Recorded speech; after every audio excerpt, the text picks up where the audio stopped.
Chapter 13, When the Gods Left Earth.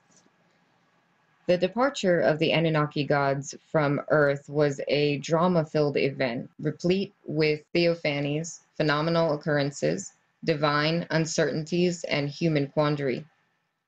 Incredibly, the departure is neither surmised nor speculative. It is amply documented.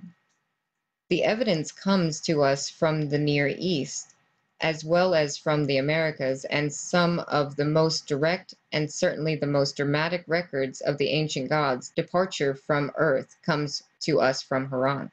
The testimony is not hearsay. It consists of eyewitness reports, among them by the prophet Ezekiel.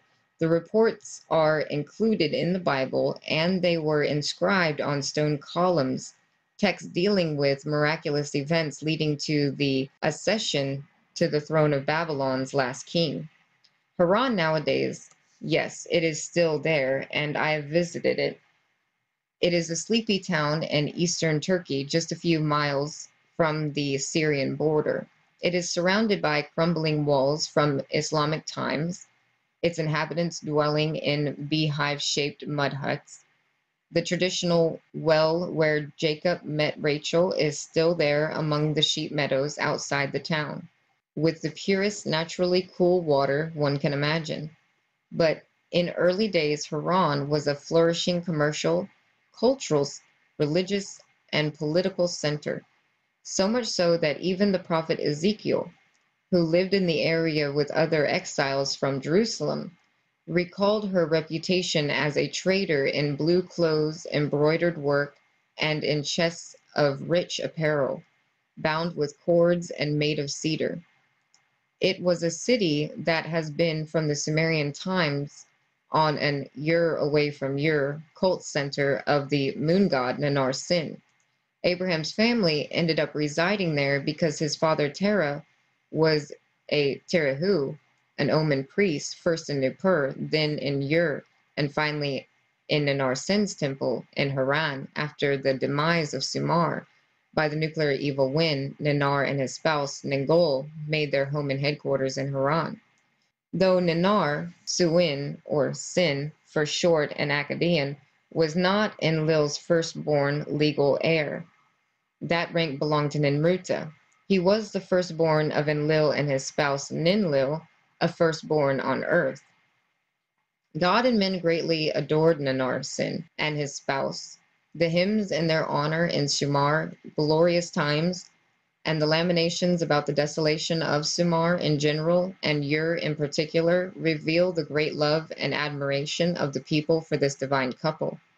That many centuries later, Esarhaddon went to consult with an aging Sin, leaning on a staff, regarding the invasion of Egypt, and that the escaping Assyrian royals made a last stand in Haran, served to indicate the continued important role played by Nanar Sin and Haran to the very end. It was in the ruins of the city of the great Nanar Sin temple, the Ihulu House of Double Joy, that archaeologists discovered 4 stone columns that once stood in the temple, one at each corner of the main prayer hall. The inscriptions on the stele revealed that the 2 were erected by the temple's high priestess, Ada Gupi, and 2 by her son, Nabunad, the last king of Babylon. With an event sense of history as a trained temple official, Ada Gupi provided in her inscriptions precise dates for the astounding events that she had witnessed. The dates linked, as was then customary, to regional years of known kings, could thus be and have been verified by modern scholars. It is thus certain that she was born in 649 BCE and lived through the reigns of several Assyrian and Babylonian kings, passing on the ripe old age of 104.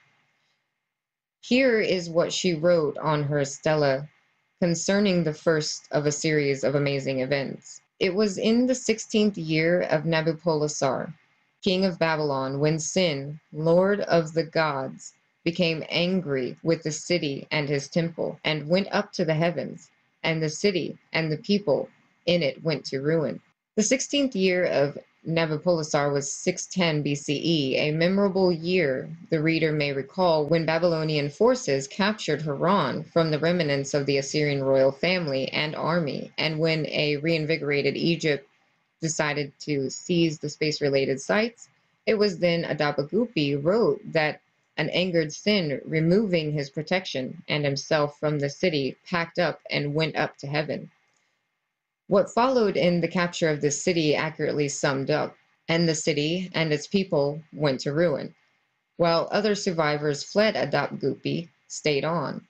Daily, without ceasing, by day and night for months, for years, she kept vigil in the ruined temple. Morning, she forsook the dresses of fine wool, took off jewelry, wore neither silver nor gold, relinquished perfumes and sweet-smelling oils. As a ghost roaming the abandoned shrine, in a torn garment I was clothed. I came and went noiselessly, she wrote. Then, in the desolate, sacred precinct, she found a robe that had once belonged to Sin. To the despondent priestess, the find was an omen from the god. Suddenly, he had given her a physical presence of himself. She could not take her eyes off the sacred garb, not daring to touch it except by taking hold of its hem, as if God himself was there to hear her. She prostrated herself in a prayer and humility, uttered a vow. If you would return to your city, all that the black-headed people would worship your divinity. Black-headed people was a term by which the Sumerians used to describe themselves, and the employment of the term by the high priestess some 1500 years after Sumar was no more was full of significance. She was telling the god that were he to come back, he would be restored to lordship as in the days of old, become again the Lord God of restored Sumar and Akkad. To achieve that, Adagupi offered her god a deal. If he would return and then use his divine powers to make her son Nabuid the next imperial king, reigning over all the Babylonian and Assyrian domains, Nabuid would restore the temple of Sin not only in Haran but also in Ur, and would proclaim the worship of Sin as the state religion in all the lands of the black-headed people. Touching the hem of God's robe, day after day she prayed, and then one night the god appeared to her in a dream and accepted her proposal. The moon god Adapagupi wrote like the idea. Sin, Lord of gods of heaven and earth, for my good doings, looked upon me with a smile. He heard my prayers, he accepted my vow. The wrath of his heart calmed towards Elu, his temple in Haran. The divine radiance in which his heart rejoiced, he became reconciled, and he, a change of heart, the god Adagupi wrote, accepted the deal. Sin, Lord of the gods, looked with favor upon my words. Nabuinid, my only son, issue of my womb, to the kingship he called, the kingship of Sumar and Akkad, all the lands from the border of Egypt, from the upper sea to the lower sea, in his hands he entrusted. Both sides kept their bargain. I myself saw it a fulfillment, Adapagupi stated in the concluding segment of her inscriptions. Sin honored his word which he spoke to me, causing Nabunid to ascend the Babylon throne in 555 BCE, and Nabunid kept his mother's vow to restore the Elihu temple in Haran. Perfecting its structure, he renewed the worship of Sin and Ningal. All the forgotten rites he made anew. And then the great miracle, an occurrence unseen for generations, happened. The event that is described in the two stele of Nabuid, in which he is depicted holding an unusual staff and facing the celestial symbol of Nibiru, Earth, and the moon. This is the great miracle of Sin that has by gods and goddesses not happened in the land since days of old unknown, that the people of the earth had neither seen nor found written on tablets since the days of old, that Sin, Lord of gods and goddesses, residing in the heavens, has come down from the heavens in full view of Nabunid, king of Babylon. Sin, the inscriptions report, did not return alone. According to the text, he entered the restored Elihu temple in the ceremonial procession, accompanied by his spouse, Ningal Nikal, and his aide, the divine messenger, Nusku. The miraculous return of Sin from the heavens raised many questions, the first one being where in the heavens he had been for 5 or 6 decades. Answers to such questions can be given by combining the ancient evidence with the achievements of modern sciences and technology. But before we turn to that, it is important to examine all the aspects of the departure, for it was not Sin alone who became angry and leaving earth went up to heaven. The extraordinary celestial comings and goings described by Adapagupi and Nebuanid took place while they were in Haran, a significant point because another eyewitness was present in that area at that very time. He was the prophet Ezekiel, and he too had much to say on the subject. Ezekiel, a high priest of Yahweh in Jerusalem, was among the aristocrats and craftsmen who had been exiled together with King Jehoiachin after Nebuchadnezzar's first attack on Jerusalem in 598 BCE. They were taken forcibly to northern Mesopotamia, settling in the district of the Kabir River, just a short distance away from their ancestral home in Haran. And it was there that Ezekiel's famous vision of a celestial chariot had occurred. As a trained priest, he too recorded the place and the date. It was on the 5th day of the 4th month in the 5th year of the exile, 594-593 BCE, when I was among the exilees on the banks of the river Kabir, that the heavens opened up and I saw visions of Elohim. Ezekiel stated at the very beginning of his prophecies, and what he saw appeared in a whirlwind, flashing lights, and surrounded by a radiance was a divine chariot that could go up and down and sideways, and within it, upon the likeness of a throne, the semblance of a man. And he heard a voice addressing him, a son of man, and announcing his prophetic assignment. The prophet's opening statement is usually translated visions of God. The term Elohim, which is plural, has been traditionally translated God in the singular, even when the Bible itself clearly treats it as the plural, as in, and Elohim said, "Let us fashion the atom in our image and after our likeness." As readers of my book know, the biblical Adam tale is a rendering of a much more detailed Sumerian creation text where it was an Anunnaki team led by Enki that used genetic engineering to fashion the Adam. The term Elohim we have shown over and over again referring to the Anunnaki, and what Ezekiel reported was that he had encountered an Anunnaki celestial craft near Haran. The celestial craft that was seen by Ezekiel was described by him in the opening chapter and after as the god Kavod, that which is heavy, the very name term used in Exodus to describe the divine vehicle that had landed on Mount Sinai.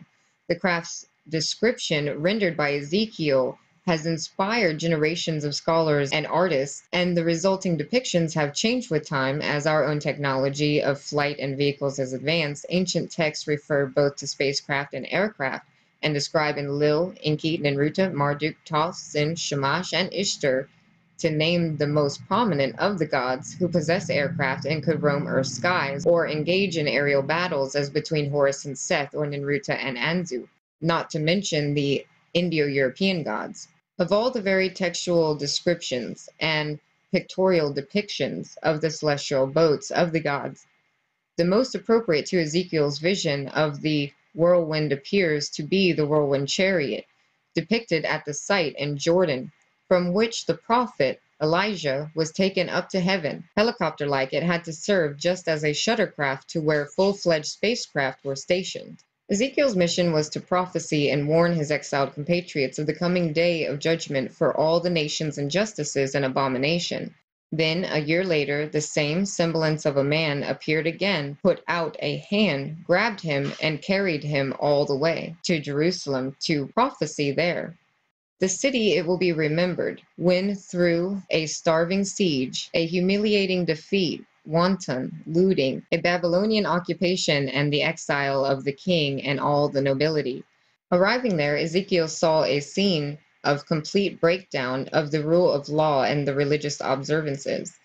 Wondering what was going on, he heard the remnant speaking in mourning, bewailing, Yahweh sees us no more. Yahweh has left the earth. This was, we suggest, the reason why Nebuchadnezzar dared attack Jerusalem again and destroy Yahweh's temple. It was an outcry, virtually identical to what Adabagupi had reported from Haran. Sin, the Lord of the gods, became angry with his city and his people and went up to heaven, and the city and the people in it went to ruin. One cannot be certain of how or why events occurring in northern Mesopotamia gave rise to a notion in distant Judea that Yahweh, too, had left the earth, but it is evident that the word that God and gods departed had spread far and wide. Indeed, tablet VAT 7847, which we mentioned earlier in connection with the solar eclipse, states the following in prophetic section regarding calamities that last 200 years. Roaring, the gods flying from the lands will go away. From the people they will be separated. The people will the gods' adobes leave in ruins. Compassion and well-being will cease, and Lil in anger will lift himself off. Like several other documents of the Akkadian prophecies, genre scholars deem this text too a post-event prophecy, a text that uses events that had already happened as the basis for predicting other future events. Be that as it may, we have here a document that considerably expands the divine exodus. The anger gods, led by Enlil, flew away from their lands. It was not just Sin who was angered and left. There is yet another document. It is classified by scholars as belonging to prophecies in Neo-Assyrian sources, though its very first words suggest authorship by a Babylonian, worshipper of Marduk. Here is in full what it says. Marduk, the Enlil of the gods, got angry. His mind became furious. He made an evil plan to disperse the land and its people. His angry heart was bent on leveling the land and destroying its people. A grievous curse formed in his mouth. Evil portends, indicating the disruption of heavenly harmony, starting, appearing abundantly in heavens and on earth. The planet, in the ways of Enlil, Anu, and Ea, worsened their positions and repeatedly disclosed abnormal omens. Arahutu, the river of abundance, became a raging current. A fierce surge of water, a violent flood like the deluge, swept away the city, its houses and sanctuaries, turning them to ruins. The gods and goddesses became afraid, abandoned their shrines, flew off like birds, and ascended to the heavens. What is common to all these texts are the assertions that A, the gods grew angry with the people, B, the gods flew away like birds, and C, they ascended to heaven. We have further informed that the departure was accompanied by unusual celestial phenomena and some terrestrial disturbances. These are aspects of the day of the Lord as prophesied by the biblical prophets. The departure was related to the return of Nibiru. The gods left earth when Nibiru came. The VAT 7847 text includes an intriguing reference to this calamitous period of 2 centuries. The text does not make it clear whether that was a prediction of what is to follow the gods' departure or whether it was during such a time that their anger and disappointment with mankind grew, leading to the departure. It seems that the latter is the case, for it is probably no coincidence that the era of biblical prophecy regarding the nation's sins and the coming judgment on that day of the Lord began with Amos and Hosea in circa 760-750 BCE, 2 centuries before the return of Nibiru. For 2 centuries, the prophets from the only legitimate place of the bond heaven earth, Jerusalem, called for justice and honesty among the people and peace among the nations, scorned meaningless offerings and worship of lifeless idols, denounced wanton conquest and pitiless destruction, and warned one nation after another, Israel included, of the inevitable punishment, but to no avail. If that was the case, then what had taken place was a gradual buildup of divine anger and disappointment, and the reaching of the conclusion by the Anunnaki that enough is enough, it was time to leave. It all brings to mind the decision of the gods led by the disappointed Enlil to keep the coming deluge, and the gods lofted themselves in their celestial craft, a secret from mankind. Now, as Nibiru was again nearing, it was Enlilite gods who planned the departure. Who left? How did they leave? And where did they go if sin could come back in a few decades? For the answers, let us roll the events back to the beginning, when the Anunnaki, led by Ea Enki, had first come to Earth to obtain the gold with which to protect their planet's endangered atmosphere. They planned to extract the gold from the waters of the Persian Gulf. When that did not work, they shifted the mining operations to southern Africa and smelting and refining in the Eden, the future Sumar. Their numbers increased to 600 on Earth plus 300 at Gigi, who operated celestial crafts to a way station on Mars, from which the long-haul spacecraft to Nibiru could be launched more easily. Enlil, Enki's half-brother and rival for succession, came and was put to overall command. When the Anunnaki toiling in the mines mutinied, Enki suggested that a primitive worker be fashioned. It was done by genetically upgrading an existing hominoid, and then the Anunnaki began to take the daughters of the Atom as wives and had children by them. With Enki and Marduk breaking the taboo, when the deluge came, the outrage Enlil said, "Let mankind perish, for the wickedness of man was great on earth." But Enki, through Anoa, frustrated the plan. Mankind survived, proliferated, and in time was granted civilization. The deluge that swept over the earth flooded the mines in Africa, but exposed a motherlode of gold in the Andes Mountains of South America, enabling the Anunnaki to obtain more gold more easily and quickly, and without the need for smelting and refining. For the placer gold, pure gold nuggets washed down from the mountains needed only panning and collecting. It also made it possible to reduce the number of Anunnaki needed on Earth. On their state visit to Earth circa 4000 BCE, Anu and Antu visited the post-alluvial gold land on the shores of Lake Titicaca. The visit served as an opportunity to begin reducing the number of Nibiruians on Earth. It also approved peace arrangements between the rival half-brothers and their warring clans. But while Enki and Enlil accepted the territorial divisions, Enki's son Marduk never gave up the strife for supremacy that included control of the old and space-related sites.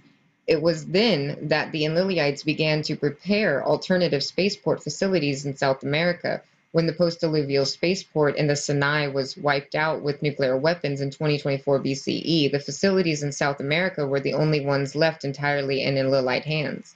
And so when the frustrated and disgusted Anunnaki leadership decided that it was time to leave, some could use the landing place, others perhaps with a last large haul of gold had to use the South American facilities near the place where Anu and Antu stayed during their visit in the area.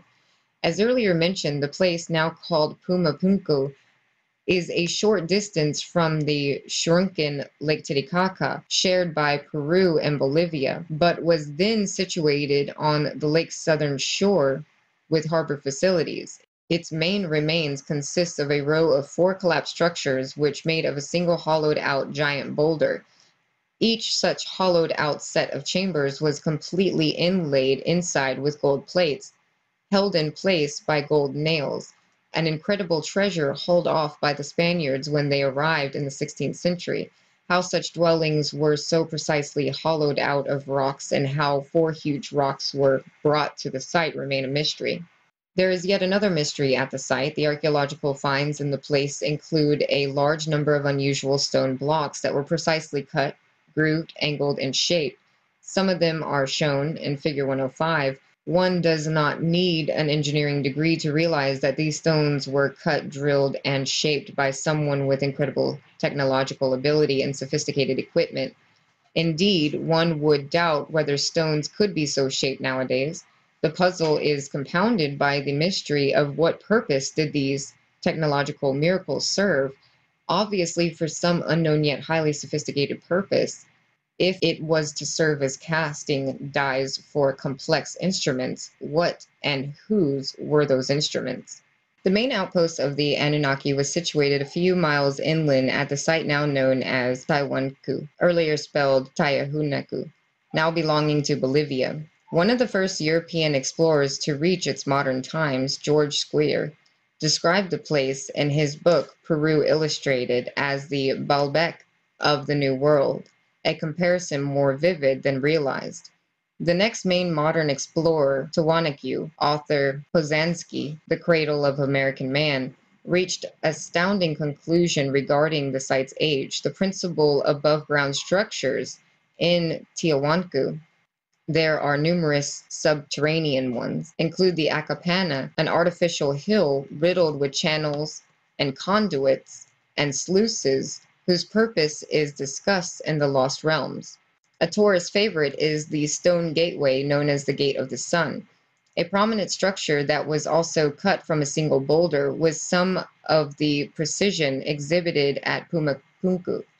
It probably served an astronomical purpose and undoubtedly a calendrical one. As the carved image on the archway indicate, those carvings are dominated by the larger image of the god Viracocha, holding the lightning weapon that clearly emulated the Near Eastern Adad Teshub. Indeed, the Lost Realms 1 have suggested that he was Adad Teshub. The Gate of the Sun is so positioned that it forms an astronomical observation unit with the third prominent structure at Tiwanaku called the Kalasasiya. It is a large rectangular structure with a sunken central courtyard and is surrounded by standing stone pillars. Pasanki's suggestion that the Kalasasiya served as an observatory has been confirmed by subsequent explorers. His conclusion, based on Sir Norman Lockyer's archaeoastronomy guidelines, that the astronomical alignments of the Kalasasiya shows that it was built thousands of years before the Incas, was so incredible that German astronomical institutions sent teams of scientists to check this out.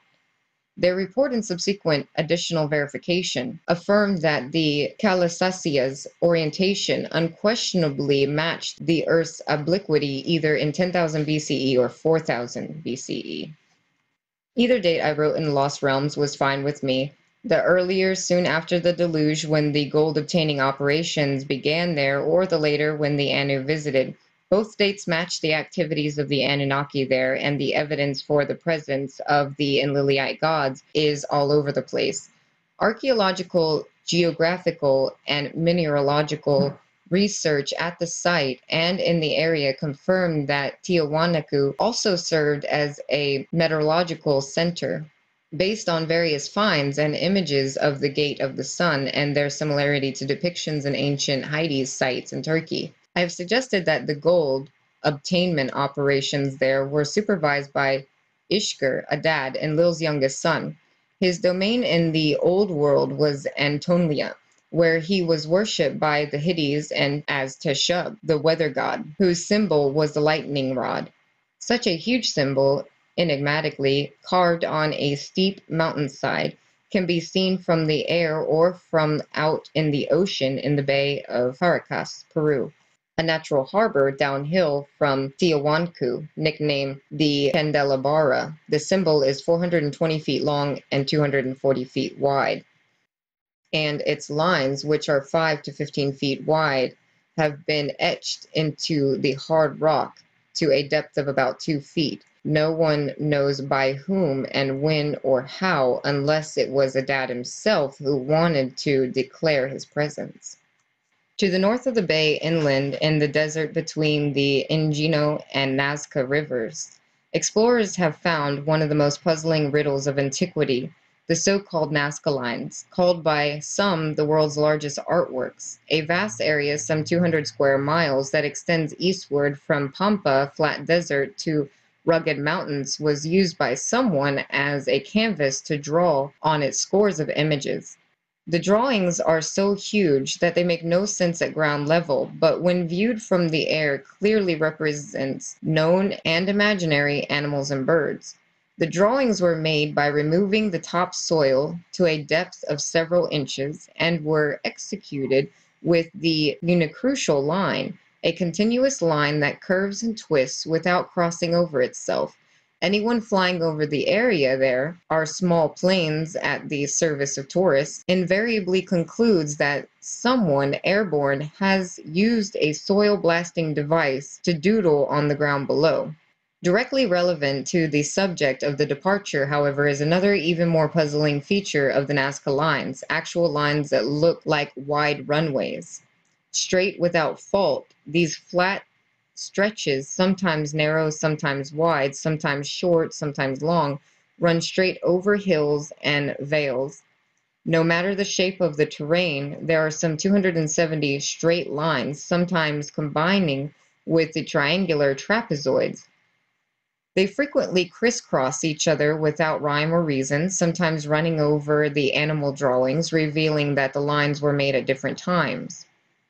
Various attempts to resolve the mystery of the lines, including those by the late Maria Reich, who made in her lifelong project, failed whenever an explanation was sought in terms of it was done by native Peruvians, people of the Nazca culture, or Paracas civilization, or the likes. Studies include some by the National Geographic Society aimed at uncovering astronomical observations for the line's alignment with solstice equinoxes. This or that star led nowhere. For those who rule out an ancient astronaut solution, the enigma remains unresolved. Though the wider lines look like airport runways on which wheeled aircraft roll and take off or to land. This is not the case here, if only because the lines are not horizontally level. They run straight over uneven terrain, ignoring hills, ravines, and gullies. Indeed, rather than being there to enable takeoff, they appear to be the result of takeoffs by crafts taking off and leaving on the ground below. Lines created by their engines' thrusts that the celestial chambers of the Anunnaki did emit, such exhausts, is indicated by the Sumerian pictographs for the space gods. This, I suggest, is the solution of the puzzle of the Nazca lines. Nazca was the last spaceport of the Anunnaki. It served them after the one in Sinai was destroyed, and then it served them for the final departure. There are no eyewitness report texts regarding the airborne aircraft and flights in Nazca. There are, we have shown, texts from Haran and Babylon regarding the flights that undoubtedly used the landing place in Lebanon. The eyewitness reports relating to those departure flights and Anunnaki craft, including the testimony of Prophet Ezekiel and the inscriptions of Adagupi and Nabuid. The inevitable conclusion must be that from at least 610 BCE through probably 560 BCE, the Anunnaki gods were methodically leaving the planet. Where did they go as they lifted off Earth? It had to be, of course, a place from which Sin could return relatively soon once he changed his mind. The place was the good old way station on Mars, from which the long-distance spaceship raced to intercept and land on orbiting Nibiru. As detailed in the 12th planet Sumerian knowledge of our solar system included references to the use of Mars by the Anunnaki as a way station. It is evidenced by remarkable depictions on a 4,500-year-old cylinder seal, now in the Hermitage Museum in St. Petersburg, Russia, that shows an astronaut on Mars, the 6th planet, communicating with one on Earth, the 7th planet, counting from the outside in, with a spacecraft in the heavens between them. Benefiting from Mars' lower gravity compared to that of Earth's, the Anunnakis had found it easier and more logical to first transport themselves and their cargo in shuttlecraft from Earth to Mars, and there transferred to reach Nibiru, and vice versa. In 1976, when all that was first presented in the 12th planet, Mars was still held to be an airless, waterless, lifeless, hostile planet, and the suggestion that a space base had once existed there was deemed by establishment scholars even more far out than the notion of ancient astronauts. By the time Genesis Revisited was published in 1990, there were enough of the NASA-owned findings and photographs from Mars to fill up a whole chapter titled A Space Base on Mars.